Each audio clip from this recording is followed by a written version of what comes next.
रामचरितमानस बालकांड में हिंदी में आपको कथा सुनाऊंगा। आप उसको ध्यानपूर्वक सुनिए।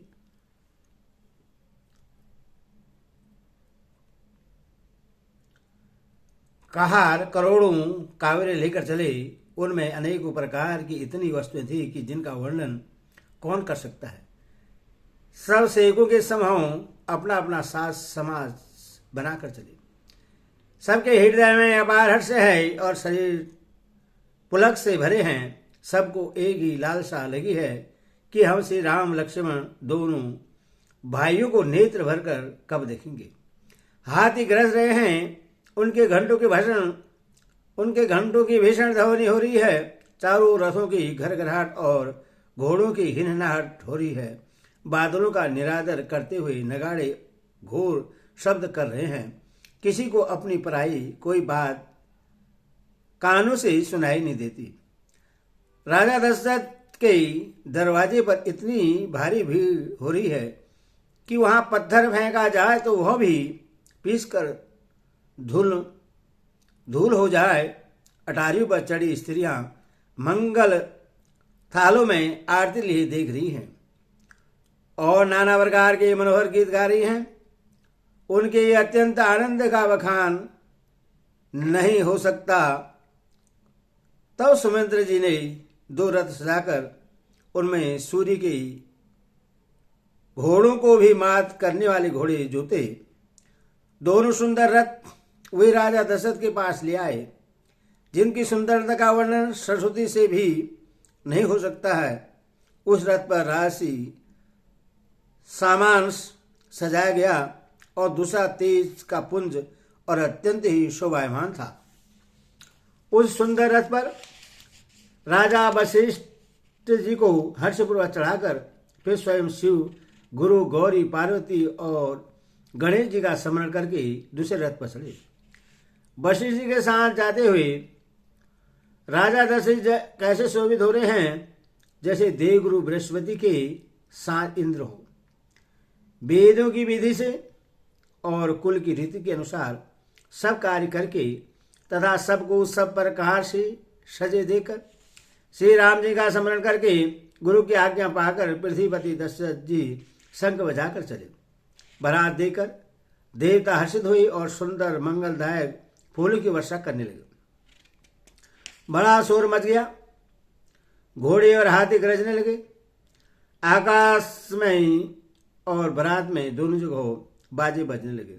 देवगनाएं और मनुष्यों की स्त्रियां सुंदर मंगल गान करने लगी और रसीले राग से सहनाइयां बजने लगी। घंटियों की ध्वनि का वर्णन नहीं हो सकता। पैदल चलने वाले सेवकगण अथवा पट्टेबाज कसरत के खेल कर रहे हैं और फहरा रहे हैं। आकाश में ऊंचे उछलते हुए जा रहे हैं। हंसी करने में निपुण और सुंदर गाने में चतुर विदूषक मस्करे तरह तरह के तमाशे कर रहे हैं। सुंदर राजकुमार मृदक और नगाड़े के शब्द सुनकर घोड़ों को उन्हीं के अनुसार इस प्रकार नचा रहे हैं कि वे ताल की बंधन से जरा भी डिगते नहीं हैं। चतुर नट चकित होकर यह देख रहे हैं। बारात ऐसी बनी है कि उसका वर्णन करते नहीं बनता। सुंदर शोभादायक शुभदायक शकुन हो रहे हैं। नीलकंठ पक्षी बाईं ओर चारा ले रहा है, मानो संपूर्ण मंगलों की सूचना दे रहा हो। दाहिनी ओर कौआ सुंदर खेत में शोभा पा रहा है।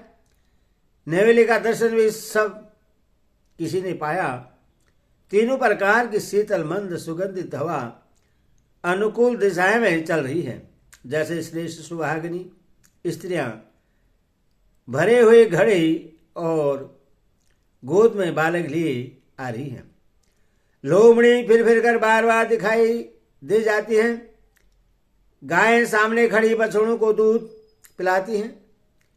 हिरणों की टोली बाईं ओर से घूमकर दाहिनी ओर को आई, मानो सभी मंगलों का समूह दिखाई दिया।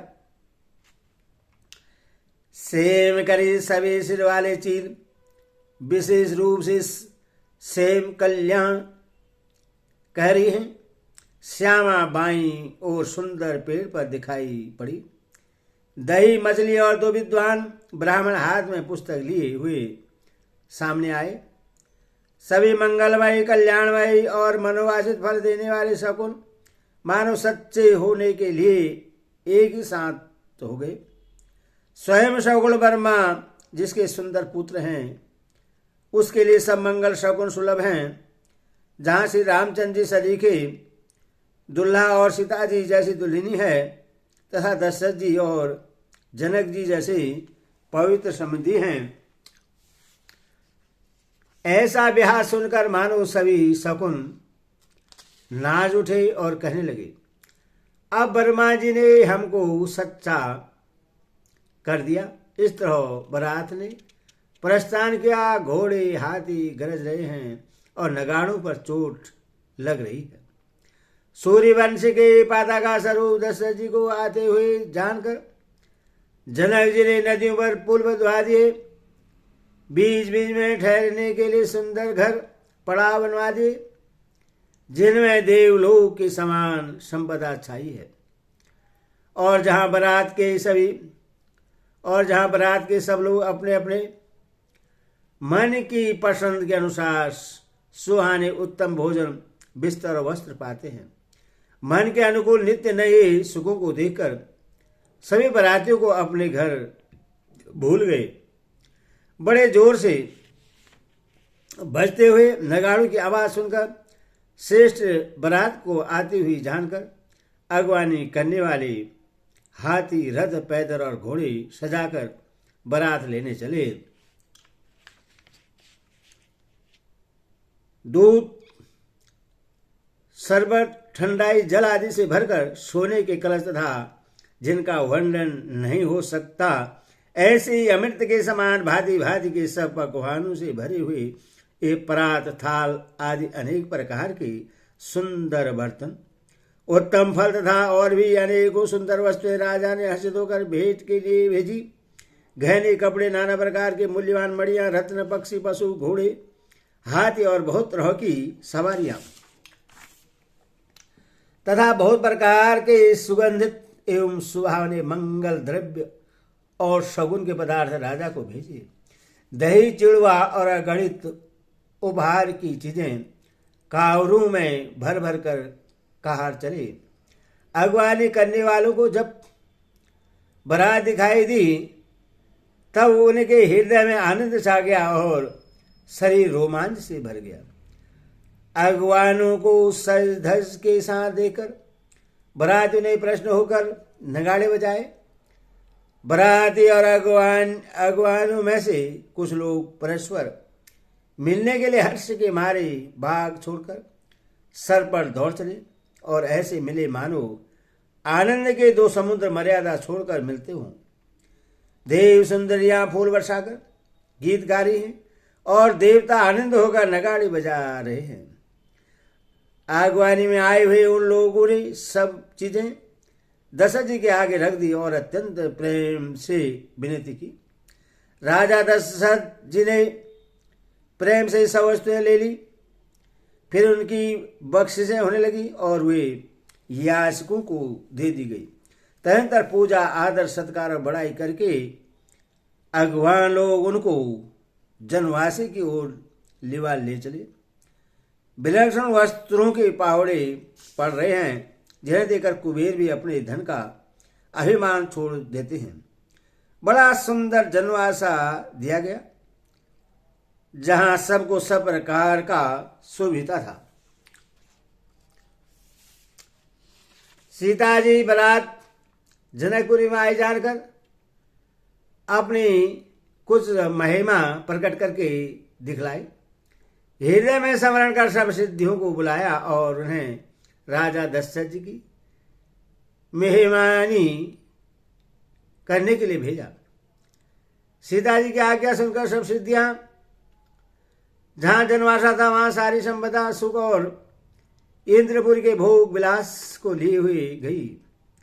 बरातियों ने अपने अपने ठहरने के स्थान देखे तो वहां देवताओं के सब सुखों को सब प्रकार से सुलभ पाया। इस ऐश्वर्य का कुछ भी भेद कोई जान नहीं सका। सब जनक जी की बड़ाई कर रहे हैं। श्री रघुनाथ जी और सब सीता जी की महिमा जानकर और उनका प्रेम पहचान कर हृदय में हर्षित हुए। पिता दशरथ जी के आने का समाचार सुनकर दोनों भाइयों के हृदय में महान आनंद समाता न था। संकोच में गुरु विश्वामित्र से कह नहीं सकते थे, परंतु मन में पिताजी के दर्शन की लालसा थी। विश्वामित्र ने उनकी बड़ी नर्मता देखी तो इनके हृदय में बहुत संतोष उत्पन्न हुआ। प्रश्न होकर उन्होंने दोनों भाइयों को हृदय से लगा लिया। उनका शरीर पुलकित हो गया और नेत्र में प्रेमाश्रम का जल भराया। वे उस जनवासी को चले जहां दशरथ जी थे, मानो सरोवर प्यासे की ओर लक्ष्य करके चला हो। जब राजा दशरथ जी ने पुत्रों सहित मुनि को आते देखा तब वो हर्षित होकर उठे और सुख के समुद्र में फांसी लेते हुए चले। पृथ्वीपति दशरथ जी ने मुनि की चरण धूलि को बारंबार सिर पर चढ़ाकर उनको दंडवत प्रणाम किया। विश्वामित्र ने राजा को उठाकर हृदय से लगा लिया और आशीर्वाद देकर कुशल पूछी। फिर दोनों भाइयों को दंडवत प्रणाम करते देखकर राजा के हृदय में सुख समाया नहीं। पुत्रों को उठाकर हृदय से लगाकर उन्होंने अपने वियोग जनित दुख और दुख को मिटाया, मानो मृतक शरीर को प्राण मिल गए हों। फिर उन्होंने वशिष्ठ के चरणों में सिर नवाया। मुनिश्रेष्ठ ने प्रेम के आनंद में उन्हें हृदय से लगा लिया। दोनों भाइयों ने सब ब्राह्मण की वंदना की और मन भाई आशीर्वाद पाए। भरत जी ने छोटे भाई शत्रुघ्न सहित श्री रामचंद्र जी को प्रणाम किया। श्री राम जी ने उन्हें उठाकर हृदय से ही लगा लिया। लक्ष्मण जी दोनों भाइयों को देखकर हर्षित हुए और प्रेम से परिपूर्ण हुए शरीर से उनसे मिले। तदंतर परम दयालु और विनयी श्री रामचंद्र जी अयोध्या वासियों, कुटुंबियों, जाति के लोगों, याचकों, मंत्रियों और मित्रों सभी से यथा योग्य मिले। श्री रामचंद्र जी को देखकर बारात शीतल हुई। राम के वियोग में सबके हृदय में जो आग जल रही थी वह शांत हो गई। प्रीति की रीति का अवखान नहीं हो सकता।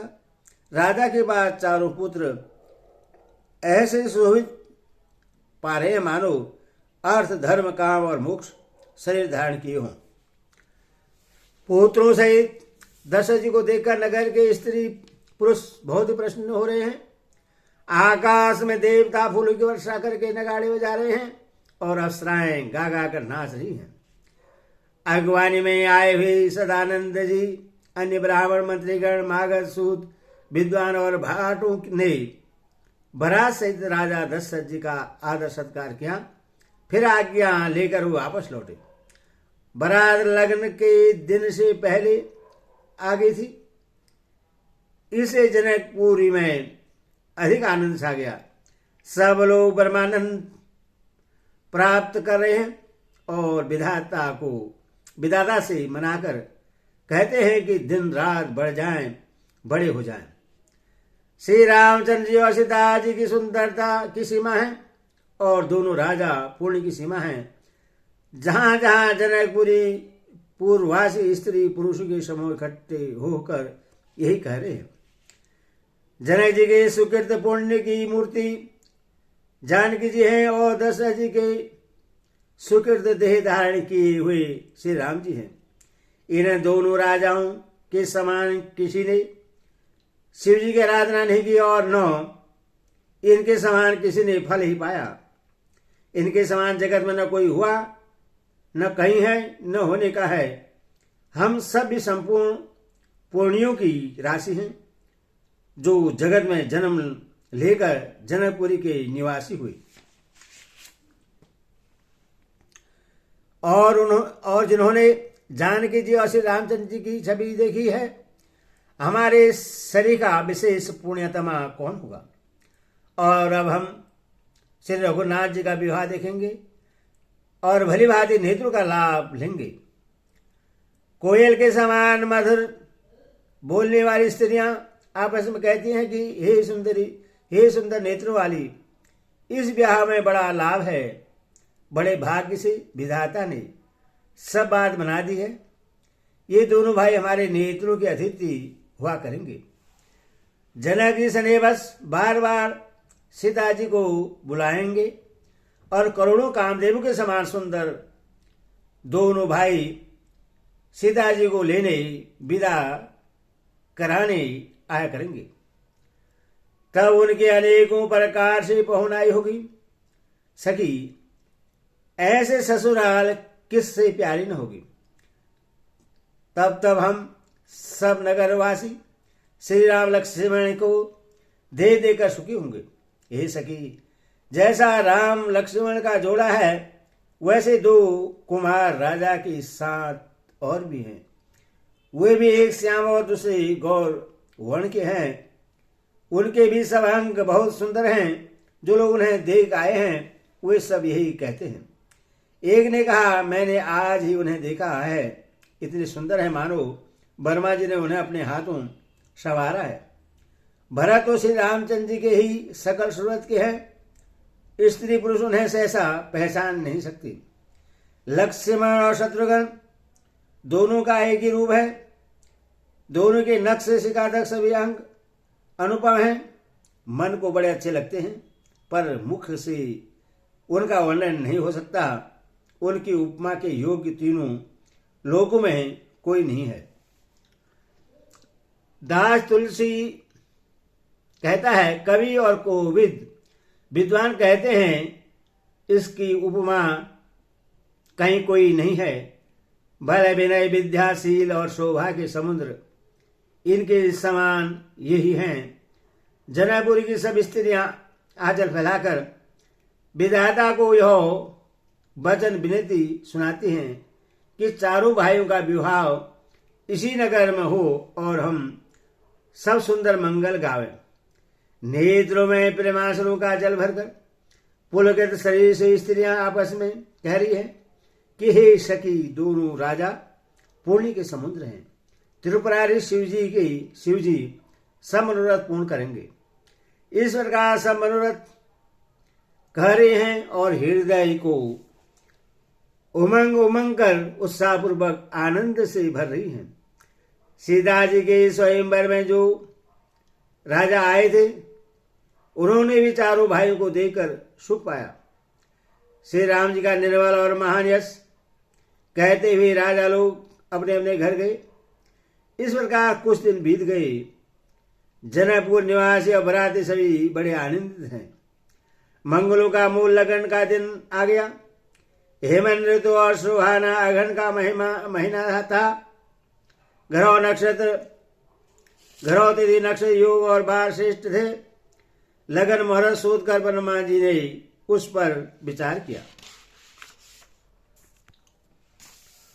और उस लगन पत्रिका को नारद जी के हाथ जनक जी के यहाँ भेज दिया। जनक जी के ज्योतिषियों ने भी वही गणना कर रखी थी। जब सब लोगों ने यह बात सुनी तब वे कहने लगे, यहाँ के ज्योतिष भी भरमाई हैं। निर्मल और सभी सुंदर मंगलों के मूल गोधूली की पवित्र वेला आ गई और अनुकूल शकुन होने लगे। यह जानकर ब्राह्मणों ने जनक जी से कहा। तब राजा जनक ने पुरोहित सदानंद जी से कहा कि अब देर का क्या कारण है। तब सदानंद जी ने मंत्री को बुलाया। वे सब मंगल का सामान सजा कर ले आए। शंख नगाड़े ढोल और बहुत से बाजे बजने लगे तथा मंगल कलश और शुभ शकुन की वस्तुएं दधी दुर्बा आदि सजाई गई। सुंदर सुहानी स्त्रियां गीत गा रही हैं और पवित्र ब्राह्मण वेद की ध्वनि कर रहे हैं। सब लोग इस प्रकार आदरपूर्वक बारात को लेने चले और जहां बरातियों का जन्माशा था वहां गए। अवधपति दशरथ जी का समाज वैभव देखकर उनको देवराज इंद्र भी बहुत ही तुच्छ लगने लगे।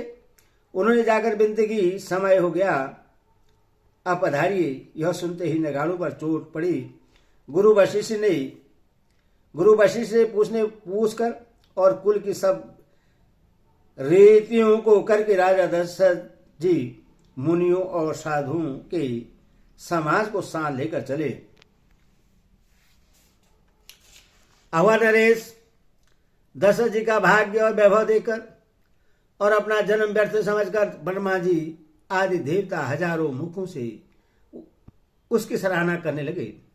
देवगण सुंदर मंगल अवसर जानकर नगाड़े बजा बजा कर फूल बरसाते हैं। शिवजी ब्रह्मा जी आदि देववृद्ध यूथ टोलियां बजा बजा कर विमानों पर जा चले और प्रेम से पुलकित शरीर हो तथा हृदय में उत्साह भरकर श्री रामचंद्र जी का विवाह देखने चले। जनकपुरी को देखकर देवता इतने अनुरक्त हो गए कि उन सबको अपने अपने लोग बहुत तुच्छ लगने लगे। विचित्र मंडप को तथा नाना प्रकार की सब अलौकिक रचनाओं को वे चकित होकर देख रहे हैं। नगर के स्त्री पुरुष रूप के भंडार सुघड़ श्रेष्ठ धर्मात्मा सुशील और सुजान है। उन्हें देखकर सब देवता और देवगना ऐसे परवाहीन होगी जैसे चंद्रमा के उजाले में तारागण फीके पड़ जाते हैं। ब्रह्मा जी को विशेष आश्चर्य हुआ क्योंकि वहां उन्होंने अपनी कोई करनी रचना तो कहीं देखी ही नहीं। तब शिवजी ने सब देवताओं को समझाया कि तुम लोग आश्चर्य मत भूलो, हृदय में धीरे धीरे विचार तो करो कि यह भगवान की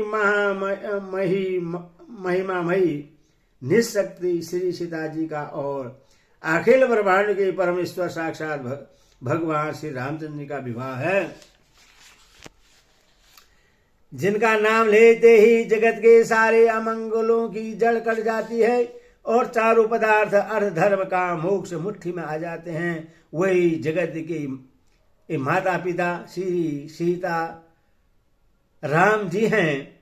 काम के शत्रु शिव जी ने ऐसा कहा। इस प्रकार शिव जी ने देवताओं को समझाया और फिर अपने श्रेष्ठ बैल नंदीश्वर को आगे बढ़ाया।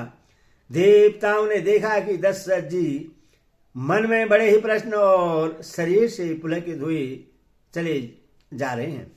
उनके साथ परम हर्षयुक्त साधु और ब्राह्मणों की मंडली ऐसी शोभा दे रही है मानो समस्त सुख शरीर धारण करके उनकी सेवा कर रहे हों।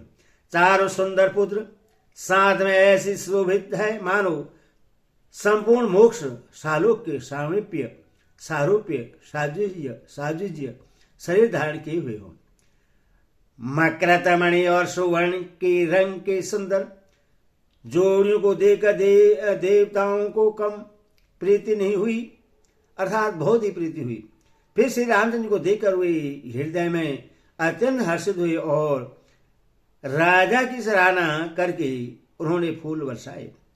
नख से सिखाता श्री रामचंद्र के सुंदर रूप को बार बार देखते हुए पार्वती जी सहित श्री शिव जी का शरीर पुलकित हो गया और उनके नेत्र प्रेमाश्रु के जल से भर गए।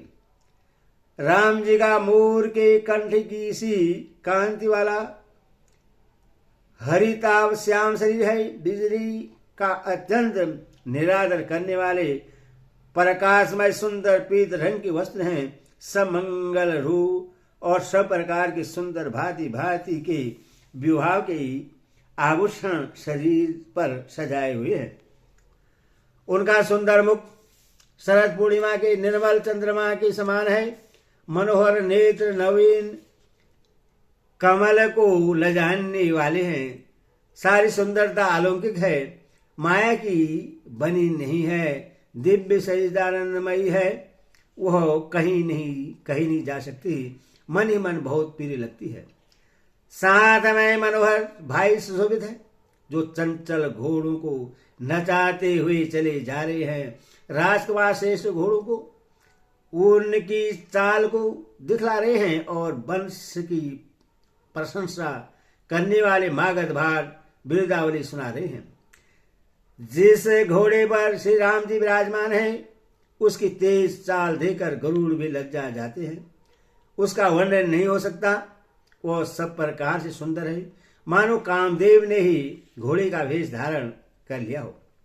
मानो श्री रामचंद्र जी के लिए कामदेव घोड़े का वेश बनाकर अत्यंत सुविध हो रहा है। वह अपनी अवस्था, बल, रूप, गुण और चाल से समस्त लोगों को मोहित कर रहा है। सुंदर मोती, मणि और माणिक की लगी हुई जड़ाऊ जीन ज्योति से जगमगा रहा है। उसकी सुंदर घुंघरू लगी ललित लगाम को देखकर देवता, मनुष्य और मुनि सभी ठगे जाते हैं। प्रभु की इच्छा से अपने मन को लीन के चलता हुआ वह घोड़ा बड़ी शोभा पा रहा है। मानो तारागण और बिजली से अलंकृत मेघ सुंदर मोर को नचा रहा हो। जिस श्रेष्ठ घोड़े पर श्री रामचंद्र जी सवार हैं उसका वर्णन सरस्वती जी भी नहीं कर सकती। शंकर जी श्री रामचंद्र के रूप में ऐसे अनुरक्त हुए कि उन्हें अपने पंद्रह नेत्र इस समय बहुत ही प्यारे लगने लगे।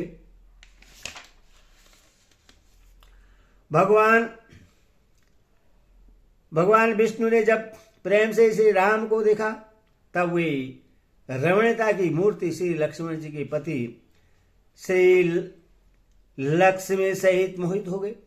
श्री राम जी की शोभा देखकर ब्रह्मा जी बड़े प्रसन्न हुए, पर अपने 8 ही नेत्र जानकर पछताने लगे। देवताओं के सेनापति स्वामी कार्तिक के हृदय में बड़ा उत्साह है, क्योंकि वे ब्रह्मा जी से ड्योढ़ी अर्थात 12 नेत्रों से राम दर्शन का सुंदर लाभ उठा रहे हैं। सुजान इंद्र अपने 1000 नेत्रों से श्री रामचंद्र को देख रहे हैं और गौतम जी के सांप को अपने लिए परम हितकर मान रहे हैं। सभी देवता देवराज इंद्र से ईर्ष्या कर रहे हैं और कह रहे हैं कि इंद्र के समान भाग्यवान दूसरा कोई नहीं है। श्री राम जी को देखकर देवगण प्रसन्न हैं और दोनों राजाओं के समाज में विशेष हर्ष छा रहा है। दोनों ओर से राज समाज हर्ष है और बड़े जोर से नगाड़े बज रहे हैं। देवता प्रश्न होगा और रघुकुल मणि श्री राम की जय हो, जय हो, जय हो कहकर फूल बरसा रहे हैं। इस प्रकार बारात को आती हुई जानकर बहुत प्रकार से बाजे बजने लगे और रानी सुहागिनी स्त्रियों को बुलाकर परछन के लिए मंगल द्रव्य सजाने लगी। अनेक प्रकार से आरती सजकर और समस्त मंगल द्रव्यों को यथा योग्य सजाकर गजगामिनी हाथी की सी चाल वाली उत्तम स्त्रियां आनंद पूर्वक परछन के लिए चली। सभी स्त्रियां चंद्रमुखी चंद्रमा के समान मुख वाली और सभी मृगलोचनी हिरणी की सी आंखों वाली हैं और सभी अपने शरीर को शोभा से रति के गर्भ को छुड़ाने वाली हैं। रंग बिरंगी सुंदर साड़ियां पहने हैं और शरीर पर सब आभूषण सजे हुए हैं। समस्त अंगों को सुंदर मंगल पदार्थों से सजाए हुए वे कोयल को भी लजाती हुई मधुर स्वर से गान कर रही है। कंगन करधनी और न्यूपुर बज रहे हैं। स्त्रियों की चाल देखकर कामदेव के हाथी भी लजा जाते हैं। अनेक प्रकार के बाजे बज रहे हैं। आकाश और नगर दोनों स्थानों में सुंदर मंगलाचार हो रहे हैं। सची इंद्राणी सरस्वती लक्ष्मी पार्वती और जो स्वभाव से ही पवित्र और शयानी देवगनाएं थी वे सब कवाट से सुंदर स्त्री का वेश बनाकर रनिवास में जा मिली और मनोहर वाणी से मंगल गान करने लगे। सब कोई हर्ष के विशेष बस थे, अतः किसी ने उन्हें पहचाना नहीं। कौन किसे जाने पहचाने आनंद के बस हुई सब दुल्हा बने हुए ब्रह्मा का प्रवचन करने चली। मनोहर गान हो रहा था, मधुर मधुर नगाड़े बज रहे हैं, देवता फूल बरसा रहे हैं, बड़ी अच्छी शोभा है। आनंद करने दुल्हा को देखकर सब स्त्रियां हृदय में हर्षित हुई। उनके कमल शरीर के नेत्रों में परमेश्वर का जल उमड़ आया और सुंदर अंगों में पुलकावली छा गई। श्री रामचंद्र जी का वर वेश देकर सीता जी की माता श्वेना जी के मन में जो सुख हुआ उससे हजारों सरस्वती और शेष जी 100 कल्पों में नहीं कह सकते, अर्थात लाखों सरस्वती और शेष लाखों कल्पों में भी नहीं कह सकते। मंगल अवसर जानकर नेत्रों के जल को रोके हुए रानी प्रश्न मन से परीक्षण कर रही है। वेदों में कहे हुए तथा कुलाचार के अनुसार सभी व्यवहार रानी ने भली भांति की। पंच शब्द तंत्री, ताल, झांझ, नगार और तुरही, इन 5 प्रकार के बाजू के शब्द पंच ध्वनि, वेद ध्वनि, वद्य ध्वनि, जय ध्वनि, शंख ध्वनि और हुलु ध्वनि और मंगल गान हो रहे हैं। नाना प्रकार के वस्त्रों के पावड़े पड़ रहे हैं। उन्होंने रानी ने आरती करके अर्घ्य दिया। तब श्री रामचंद्र जी ने मंडप में गमन किया। दशरथ जी अपनी मंडली सहित विराजमान हुए।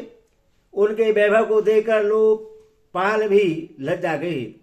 समय समय पर देवता फूल बरसाते हैं और भूदेव ब्राह्मण समयानुसार शांति पाठ करते हैं। आकाश और नगर में शोर मच रहा है। अपनी पराई कोई कुछ भी नहीं सुनता। इस प्रकार से रामचंद्र जी मंडप में आए और अर्घ्य देकर आसन पर बैठाए गए। आसन पर बैठाकर आरती करके दूल्हे को देखकर स्त्रियां सुख पा रही हैं। वे ढेर के ढेर मणि, वस्त्र और गहने निछावर करके मंगल गा रही हैं। ब्रह्मा आदि श्रेष्ठ देवता ब्राह्मण का वेश बनाकर कौतुक देख रहे हैं। वे रघुकुल रूपी कमल के प्रवृत्त करने वाले सूर्य श्री रामचंद्र की छवि देखकर अपना जीवन सफल जान रहे हैं। नाई, बारी, भाट और नट श्री रामचंद्र की निछावर पाकर आनंदित हो सिर नवाकर आशीष देते हैं। उनके हृदय में हर्ष समाता नहीं है। वैदिक और लौकिक सब रीतियां करके जनक जी और दशरथ जी बड़े प्रेम से मिले। दोनों महाराज मिलते हुए बड़े ही सुरभित हुए। कभी उनके लिए उपमा खोज खोज कर लज्जा गए। जब कहीं भी उपमा नहीं मिली तब हृदय में हार मानकर उन्होंने मन में यही उपमा निश्चित की कि इनके समान यही है।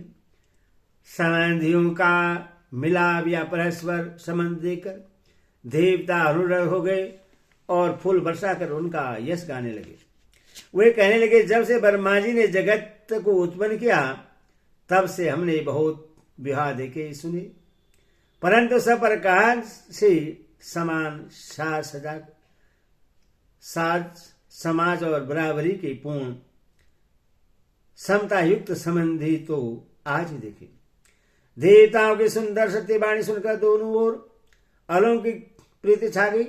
सुंदर पावड़े और अर्घ्य देते हुए जनक जी दशरथ जी को आदरपूर्वक मंडप में ले आए। मंडप को देखकर उनकी विचित्र रचना और सुंदरता से मुनि के मन भी हरे गए, मोहित हो गए। सुजान जनक जी ने अपने हाथों से ला लाकर सबके लिए सिंहासन रखे। उन्होंने अपने कुल के इष्ट देवता के समान वशिष्ठ जी की पूजा की और विनय करके आशीर्वाद प्राप्त किया। विश्वामित्र जी की पूजा करते समय की परम प्रीति की रीति तो कहते ही नहीं बनती। राजा ने वामदेव आदि ऋषियों को प्रसन्न मन से पूजा की, सभी को दिव्य आसन दिए और सबसे आशीर्वाद प्राप्त किया। फिर उन्होंने कौशलाधीश राजा दशरथ जी की पूजा उन्हें इस महादेव जी के समान जानकर कि कोई दूसरा भाव न था। तदंतर उनके संबंध से अपने भाग्य और वैभव के विस्तार की सराहना करके हाथ जोड़कर विनती और बड़ाई की। राजा जनक जी ने सब बरातियों का समधि दशरथ जी के समान ही सब प्रकार से आदरपूर्वक पूजन किया और सब किसी को उचित आसन दिए। मैं एक मुख से उस उत्साह का क्या वर्णन करूं। राजा जनक ने दान, मान, सम्मान, विनय और उत्तम वाणी से सारी बरात का सम्मान किया। ब्रह्मा, विष्णु, शिव, दिक्पाल और सूर्य जो श्री रघुनाथ जी का प्रभाव जानते हैं, वे कपट से ब्राह्मणों का सुंदर वेश बनाए बहुत ही सुख पाते हुए सब लीला देख रहे हैं। जनक जी ने उनको देवताओं के समान जानकर उनका पूजन किया और बिना पहचाने भी उन्हें सुंदर आसन दिए। और कौन किसको जाने पहचाने, सबको अपनी ही शुद्ध भूली हुई है। आनंद के अंदर दुल्हा को देखकर दोनों ओर आनंदमय स्थिति हो रही है। सुजान सर्वज्ञ से रामचंद्र जी ने देवताओं को पहचान लिया और उनकी मानसिक पूजा करके उन्हें मानसिक आसन दिए। प्रभु का शील स्वभाव देकर देवगण मन में बहुत आनंदित हुए। श्री रामचंद्र जी के मुख रूपी चंद्रमा की छवि को सभी के सुंदर नेत्र रूपी चकोर आदरपूर्वक पान कर रहे हैं। प्रेम और आनंद कम नहीं है, अर्थात बहुत है। समय देकर वशिष्ठ जी ने सदानंद जी को आदरपूर्वक बुलाया। वे सुनकर आदर के साथ आए। वशिष्ठ जी ने कहा, अब जाकर राजकुमारी को शीघ्र ले आइए। मुनि की आज्ञा पाकर वे प्रसन्न होकर चले। बुद्धिमती रानी पुरोहित की वाणी सुनकर सखियों समेत बड़ी प्रश्न हुई। ब्राह्मण की स्त्रियां और कुल की बुढ़ी स्त्रियों को बुलाकर उन्होंने कुल रीति करके सुंदर मंगल गीत गाए। श्रेष्ठ देवगणाएं जो सुंदर मनुष्य स्त्रियों के वेश में हैं, सभी स्वभाव से सुंदर और श्याम 16 वर्ष की अवस्था वाली है।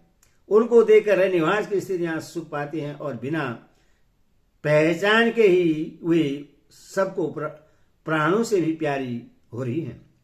उन्हें पार्वती, लक्ष्मी और सरस्वती के समान जानकर रानी बार बार उनका सम्मान करती है।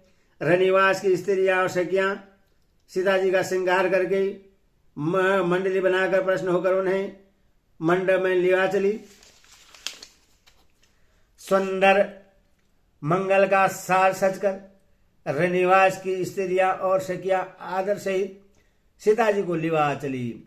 सभी सुंदरियां 16 श्रृंगार किए हुए मत वाले हाथियों की चाल से चलने वाली हैं। उनके मनोहर गान को सुनकर मुनि ध्यान छोड़ देते हैं और कामदेव की कोयलें भी लज्जा जाती हैं। पायजे, पेजनी और सुंदर कंकण ताल की गति पर बड़े सुंदर बज रहे हैं। सहज ही सुंदरी सीता जी स्त्रियों के समूह में इस प्रकार शोभा पा रही है, मानो छवि रूपी ललनाओं के समूह के बीच साक्षात परम मनोहर शोभा रूपी स्त्री सुशोभित हो। सीता जी की सुंदरता का वर्णन नहीं हो सकता, क्योंकि बुद्धि बहुत छोटी है और मनोहरता बहुत बड़ी है। रूप की राशि और सब प्रकार से पवित्र सीता जी को बरातियों ने आते देखा। सभी ने उन्हें मने मन प्रणाम किया। श्री राम जी को देखकर तो सभी पूर्ण काम कृत्य हो गए। राजा दशरथ जी पुत्रों सहित हर्षित हुए। उनके हृदय में जितना आनंद था वह कहा नहीं जा सकता। देवता प्रणाम करके फूल बरसा रहे हैं। मंगलों की मूल मुनियों के आशीर्वादों की ध्वनि हो रही है। गानों और नगाड़ों के शब्द से बड़ा शोर मच रहा है। सभी नर नारी प्रेम और आनंद में मग्न हैं। इस प्रकार सीता जी मंडप में आई और मुनिराज बहुत ही आनंदित होकर शांति पाठ पढ़ रहे हैं। उस अवसर पर सब रीति व्यवहार और कुलाचार दोनों कुल गुरु ने किए। कुलाचार करके गुरु जी ने प्रश्न होकर गौरी जी, गणेश जी और ब्राह्मणों की पूजा करा रहे हैं, अथवा ब्राह्मण के द्वारा गौरी और गणेश की पूजा करवा रहे हैं। देवता प्रकट होकर पूजा ग्रहण करते हैं, आशीर्वाद देते हैं, अत्यंत सुख पा रहे हैं। मधुपर्क आदि जिस किसी भी मांगलिक पदार्थ की मुनि जिस समय भी मन में चाह मात्र करते हैं, सेवकगण उसी समय सोने की परातों में और कलशों में भर कर उन पदार्थों के लिए तैयार रहते हैं। स्वयं सूर्यदेव प्रेम से अपने कुल की सब रीतियां बता देते हैं और वे सब आदर पूर्वक की जा रही हैं। इस प्रकार देवताओं की पूजा करा के मुनियों ने सीता जी को सुंदर से आसन दिया। श्री सीता जी और श्री राम जी का आपस में एक दूसरे को देखना तथा उनका परस्पर प्रेम किसी को लख नहीं पड़ रहा है। जो बात श्रेष्ठ मन बुद्धि और वाणी से परे है उसे कवि क्यों कर प्रकट करे। हवन के समय अग्निदेव शरीर धारण करके बड़े ही सुख से आहुति ग्रहण करते हैं और सारे वेद ब्राह्मण का वेश धरकर विवाह की विधियां बता देते हैं।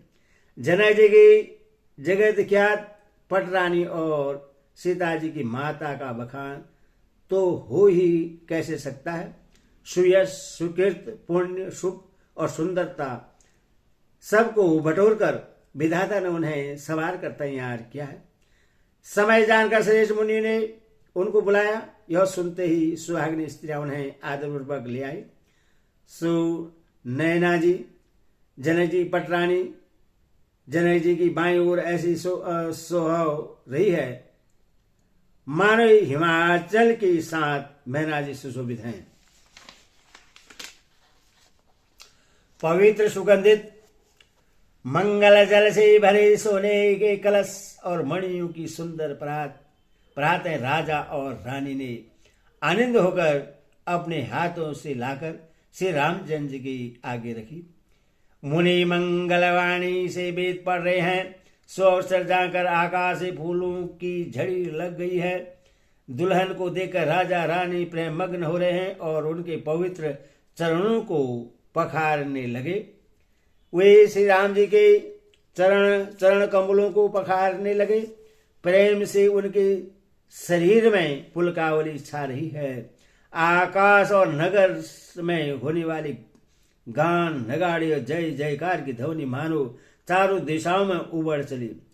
जो चरण कमल कामदेव के शत्रु श्री शिव जी के हृदय रूपी सरोवर में सदा ही विराजते हैं, जिनका एक बार भी स्मरण करने से मन में निर्मलता आ जाती है और कलयुग के सारे पाप भाग जाते हैं। जिसका ऐश्वर्य पाकर गौतम मुनि की स्त्री अहिल्या ने जो पापमयी थी परम गति पाई। जिन चरण कमलों का मकरंद गंगा जी शिव जी के मस्तक पर विराजमान है, जिसको देवता पवित्रता की सीमा बताते हैं। मुनि और योगी जन अपने मन का भोरा बनाकर जिन चरण कमलों का सेवन करके मनोवांछित गति प्राप्त करते हैं, उन्हीं चरणों को भाग्य के पात्र बड़भागी जनक जी धो रहे हैं और देखकर सब जय जयकार कर रहे हैं। दोनों कुलों के गुरु वर और कन्या की हथेली को मिलाकर सांखोच्चार करने लगे। पाणी ग्रहण हुआ देखकर ब्रह्मादि देवता मनुष्य और मुनि आनंद भर गए।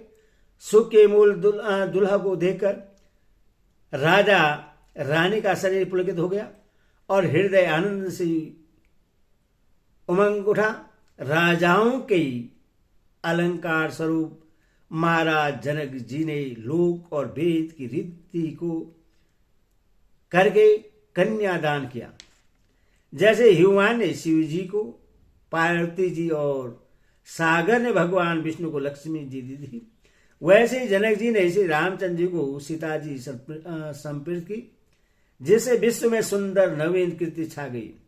विदेह जनक जी कैसे विनती करें, उस सावली मूर्ति ने तो उन्हें सचमुच विदेह देह की शुद्ध बुद्ध से रहित ही कर दिया। विधि पूर्वक हवन करके गठ जोड़ी की गई और भावरे होने लगी। जय ध्वनि बंदीजन वेद ध्वनि मंगलगान और नगाड़ों की ध्वनि सुनकर चतुर्देवगण हर्षित हो रहे हैं और कल वृक्ष के फूलों को बरसा रहे हैं। वर और कन्या सुंदर भावरे दे रही हैं। सब लोग आनंद पूर्वक उन्हें देखकर नेत्रों का परम लाभ ले रहे हैं। मनोहर जोड़ी का वर्णन नहीं हो सकता। जो कुछ उपमा कहूं वही थोड़ी होगी। श्री राम जी और श्री सीता जी की सुंदर परछाई मणियों के खंभों में जगमा रही है, मानो कामदेव और हृदय बहुत से रूप धारण करके श्री रामचंद्र जी के अनुपम विवाह को देख रहे हैं। उन्हें कामदेव और रति को दर्शन की लालसा से और संकोच दोनों ही कम नहीं है, अर्थात बहुत हैं। इसीलिए वे मानो बार बार प्रकट होते और छिपते हैं। सब देखने वाले आनंद मग्न हो रहे हैं, आनंद मग्न हो गए और जनक जी की भांति सभी अपनी शुद्ध भूल गए। मुनियों ने आदर भाव रे फिराई और नेक सहित सब रीतियों को पूरा किया। श्री रामचंद्र जी सीता जी के सिर में सिंदूर दे रहे हैं। यह शोभा किसी प्रकार भी कही नहीं जाती। मानव कमल को लाल पराग से अच्छी तरह भरकर अमृत के लोभ से शाम चंद्रमा को भूषित कर रहा है। यहां श्री राम के हाथ को कमल की, सेदूर को पराग की, श्री राम की श्याम भुजा को सांप की और सीता जी के मुख को चंद्रमा की उपमा दी गई है। फिर वशिष्ठ जी ने आज्ञा दी, तब दुल्हा और दुल्हनी एक आसन पर बैठे। श्री राम जी और जानकी जी श्रेष्ठ आसन पर बैठे। उन्हें देखकर दशरथ जी मन में बहुत आनंदित हुए। अपने सुकृत रूपी कल वृक्ष में नए फल आए देखकर उनका शरीर बार बार पुलकित हो रहा है। 14 भुवनों में उत्साह भर गया। सबने कहा कि श्री रामचंद्र का विवाह हो गया। जीव एक है और यह मंगल महान है। फिर भला वह वर्णन करके किस प्रकार समाप्त किया जा सकता है। तब वशिष्ठ जी की आज्ञा पाकर जनक जी ने विवाह का सामान सजाकर मांडवी जी, श्रुत कीर्ति जी और उर्मिला जी, इन तीनों राजकुमारी को बुला लिया। कुशध्वज की बड़ी कन्या मांडवी जी को, जो गुणशील, सुख और शोभा के रूप ही थी, राजा जनक ने प्रेम पूर्वक सब रीतियां करके भरत जी को ब्याह दिया। जानकी जी की छोटी बहन उर्मिला को सब सुंदरियों में शिरोमणि जानकर उस कन्या को सब प्रकार से सम्मान करके लक्ष्मण जी को ब्याह दिया। और जिनका नाम श्रुत कीर्ति है और जो सुंदर नेत्र वाली, सुंदर मुख वाली, सब गुणों की खान और रूप तथा शील में उजागर है, उनको राजा ने शत्रुघ्न को ब्याह दिया। दुल्हा और दुल्हनी में परस्पर अपने अपने अनुरूप जोड़ी को देखकर शकुचते हुए हृदय में हर्षित हो रही है। सब लोग प्रश्न होकर उनकी सुंदरता की सराहना करते हैं और देवगण फूल बरसा रहे हैं। सब सुंदरी दुल्हनें सुंदर दुल्हों के साथ एक ही मंडप में ऐसी शोभा पा रही हैं मानो जीव के हृदय में चारों अवस्थाएं, जागृत, स्वप्न, सुषुप्त और तुरीय, अपने चारों स्वामियों विश्व, तेजस्वी, प्राग और ब्रह्मा सहित विराजमान हैं। सब पुत्रों को बहुओं से देखकर अवध नरे दशरथ जी ऐसे आनंदित हैं मानो वे राजाओं के शिरोमणि क्रियाओं, यज्ञ क्रिया, श्रद्धा क्रिया, योग क्रिया और ज्ञान क्रिया सहित चारों फल, अर्थ, धर्म, काम और मोक्ष पा गए हों। श्री रामचंद्र के विवाह की ऐसी विधि वर्णन की गई। उसी रीति से सब राजकुमार विवाह गए। दहेज की अधिकता कुछ कही नहीं जाती। सारा मंडप सोने और मणियों से भर गया।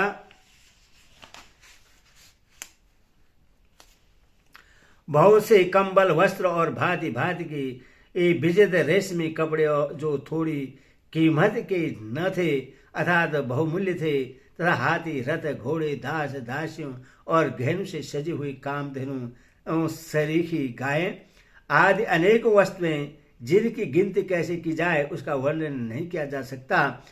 जिन्होंने देखा है वही जानते हैं। उन्हें देखकर लोकपाल भी सिहा गए। अवधरा दशरथ जी ने सुख मानकर प्रसन्न चित्त से सब कुछ ग्रहण किया। उन्होंने वह दहेज का सामान याचकों को जो जिससे अच्छा लगा दे दिया। जो बचा रहा वह जनवासी में चला गया। तब जनक जी ने हाथ जोड़कर सारी बारात का सम्मान करते हुए कोमल वाणी से बोले, आदर, दान, विनय और बड़ाई द्वारा सारी बारात का सम्मान कर राजा जनक ने महान आनंद के साथ प्रेम पूर्वक लड़ाकर लाड़ करके मुनियों के समूह की पूजा एवं वंदना की। सिर नवाकर देवताओं को मनाकर राजा हाथ जोड़कर सबसे कहने लगे कि देवता और साधु तो भाव ही चाहते हैं, वे प्रेम से ही प्रसन्न हो जाते हैं। यह पूर्ण काम महानुभावों को कोई कुछ देकर कैसे संतुष्ट कर सकता है? क्या एक अंजलि जल देने से कहीं समुद्र संतुष्ट हो सकता है? फिर जनक जी भाई से हाथ जोड़कर कौशलाधीश दशरथ जी से स्नेह, शील और सुंदर प्रेम में सान कर मनोहर वचन बोले, हे राजन, आपके साथ संबंध हो जाने से अब हम सब प्रकार से ही बड़े हो गए। इस राजपाट सहित हम दोनों को आप बिना दाम के लिए हुए सेवक ही समझिएगा। इन लड़कियों को टहलने मानकर नई दया करके पालन कीजिएगा। मैंने बड़ी ढिलाई की कि आपको यहाँ बुला भेजा, अपराध क्षमा कीजिएगा।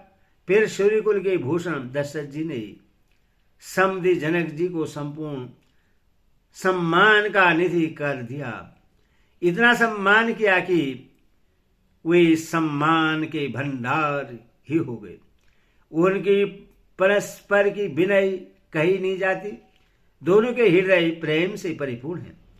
देवतागण फूल बरसा रहे हैं। राजा जनवास्य को चले नगाड़े की ध्वनि, जय ध्वनि और वेद की ध्वनि हो रही है। आकाश और नगर दोनों में खूब कौतूहल हो रहा है, आनंद सारा है। तब मुनीश्वर की आज्ञा पाकर सुंदरी सखियां मंगल गान करते हुए दुल्हनों से दुल्हों को मिलाकर लिवाकर कोहबर को चली। सीता जी बार बार राम जी को देखते हैं और सकुचा जाते हैं, पर उनका मन नहीं सकुचाता। प्रेम के प्यासे उनके नेत्र सुंदर मछलियों की छवि को हर लेते हैं। बोले सियावर रामचंद्र की जय, बोले वंश हनुमान की जय, बोले कृष्ण कन्हैया लाल साचे दरबार की जय।